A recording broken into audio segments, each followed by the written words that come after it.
Dans le système de mots-clés de page Generator Pro, nous avons une option pour générer des mots-clés de localisation.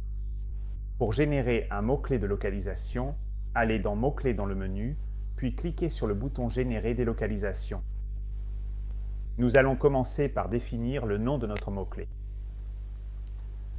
Nous pouvons ensuite sélectionner un ou plusieurs types de sorties qui déterminent les données à inclure dans ce mot-clé.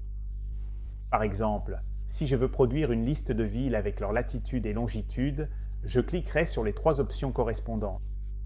Et si je souhaite également inclure le nom du comté, je peux aussi le sélectionner. Nous pouvons définir l'ordre des termes, et les options disponibles pour trier les termes dépendront du type de sortie sélectionné. Dans cet exemple, comme nous n'avons que la ville et le comté dans nos types de sortie, il n'y aura donc que 2 options disponibles ici.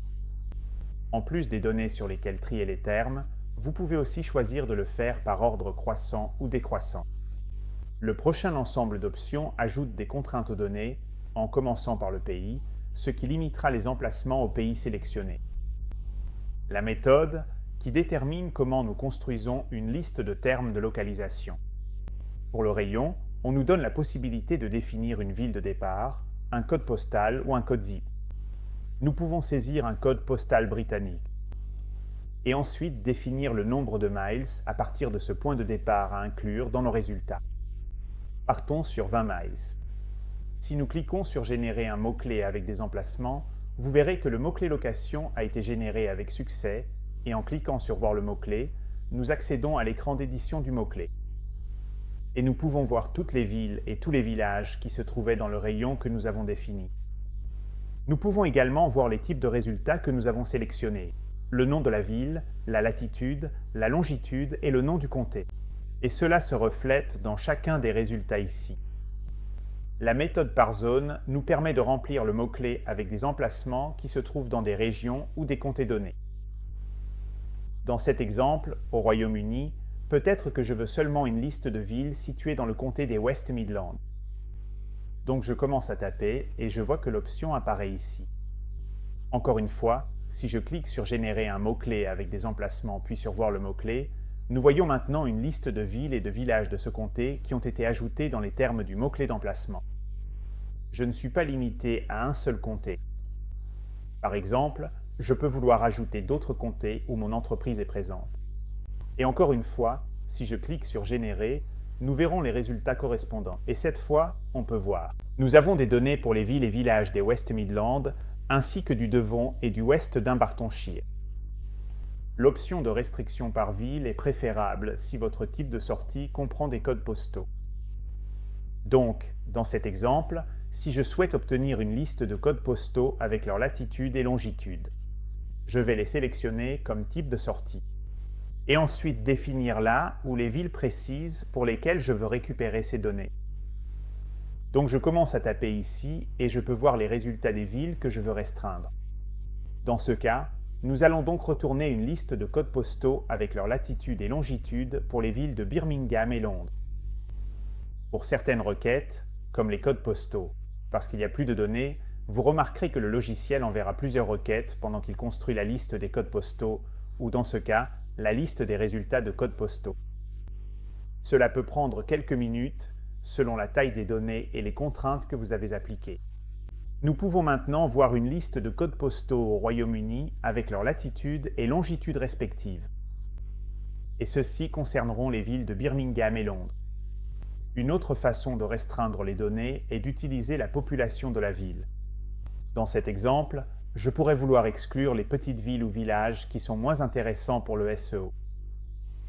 Et donc, j'exigerai des résultats avec une population minimale de 500 habitants. Je peux aussi vous encourager à faire de même. La population de la ville figure dans les données de sortie pour montrer comment cette contrainte fonctionne. Une fois terminée, nous obtenons alors une liste des villes et villages qui respectent cette contrainte. Et vous remarquerez que les chiffres de population ici seront toujours de 500 ou plus, parce que c'est la contrainte que nous avons appliquée dans ce champ ici. Pour beaucoup de personnes, ils vont générer des localisations aux États-Unis. Et nous avons quelques champs supplémentaires que vous pouvez inclure dans vos données de sortie. Donc, si nous sélectionnons la ville, nous avons non seulement la population, mais aussi une répartition de la population par genre, enfants, adultes, personnes âgées, ainsi que le revenu médian des ménages. Nous allons sélectionner la population masculine et féminine et nous allons restreindre à la région du Tennessee. Je peux ajouter une exigence de population minimale, comme nous l'avons fait précédemment, et générer notre mot-clé. Afficher le mot-clé. Et nous voyons maintenant que nous obtenons des données plus pertinentes sur ces grandes villes ou agglomérations, ainsi que leur population masculine et féminine. Il peut encore y avoir certains résultats qui n'ont pas cette répartition nécessaire. Et cela dépend de nos fournisseurs de données et de la provenance de ces informations. Lorsque nous générons des données pour de grands pays ou régions, comme les États-Unis, il se peut que les données générées incluent des zones telles que des parcs de maisons mobiles ou des sites historiques. Une façon d'améliorer les données générées ici est d'utiliser les exclusions. Il s'agit d'exclusions partielles ou totales, ce qui signifie que nous pouvons saisir n'importe quel terme. Dans ce cas, si j'ajoute les mots mobile park, mobilhome et historique, cela signifierait que toutes les villes générées pour la région du Tennessee seraient ajoutées au mot-clé, sauf celles qui contiennent l'une de ces trois exclusions ici. Nous allons donc générer le mot-clé et consulter les résultats. Et cette fois, on peut voir que le résultat mobilhome et historique qui était là a maintenant disparu. Encore une fois, comme nous l'avons montré précédemment, si nous souhaitons cibler uniquement les grandes villes et agglomérations, il peut être utile d'appliquer une contrainte de population minimale en plus de ces exclusions. Et encore une fois, si nous faisons cela et consultons les résultats, nous obtenons alors des données plus pertinentes. Un autre type de sortie utile est l'URL Wikipédia. Vous pouvez vouloir l'inclure dans vos données de localisation. Si vous utilisez plus tard l'élément dynamique Wikipédia, il existe une vidéo séparée qui couvre cet élément. Mais essentiellement, ce que cela fait, c'est récupérer des données de Wikipédia pour un terme clé donné. Dans ce cas, il s'agirait de notre ville. Pour garantir une correspondance plus précise avec cet élément dynamique, nous pouvons inclure ici l'URL Wikipédia. Et encore une fois, si nous générons nos résultats et consultons notre mot-clé, nous le voyons maintenant.